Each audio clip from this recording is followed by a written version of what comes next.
સુરતના કુરસદ ગામે 80 દાયકાઓથી પારંપરિક રીતે શેરી ગરબા રમાડવામાં આવે છે। ગામની જ ભજન મંડળી ઉપર ખેલૈયાઓ ગરબે ઘૂમી માતાજીની આરાધના કરે છે।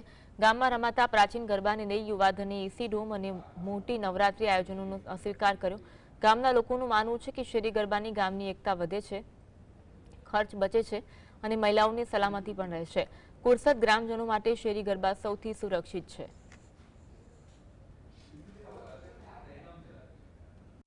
વર્ષોથી આ રીતે જ ગરબાનું આયોજન થાય છે। છેલ્લા 80 વર્ષોથી અમારા અહીંયા ગરબાનું શેરી ગરબા થાય છે અમારા અહીંયા, અને અમે છોકરીઓ કે વહુઓ કહીએ પણ બહાર જવું પડતું નથી રમવા માટે, અને શેરી ગરબા થાય છે। લગભગ 800 થી 1000 માણસ સુધીનું રોજનું અમારા અહીંયા ખેલૈયાઓ પબ્લિકો હોય છે, અને અમારા ગામમાં ગાવાવાળા પણ ઓર્કેસ્ટ્રા પણ અમારા જાતનું જ છે, અમારા ગામના જ લોકો છે, અને અમારું ભવાની મંડળ છે, અને અમારા ગામનો ખૂબ જ સહકાર છે અહીંયા, અને અમે ખૂબ જ એન્જોય કરીએ છીએ।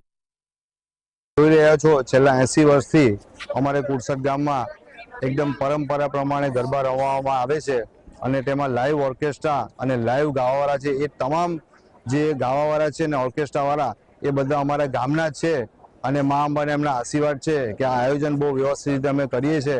અમારું ખાસ એના માટેનું આયોજન તો એટલા માટે કરીએ છીએ કે ભાઈ આપણી ગામની દીકરીઓ અને વહુએ જે બહાર આયોજન માટે જાય છે ને બહાર ગરબા રમવા માટે, એમાં જે પરિસ્થિતિઓ બને છે એ સમાજને અને બધાને ખબર જ છે, તે પરિસ્થિતિઓ નહીં બને એના માટે આયોજન કરવામાં આવે છે।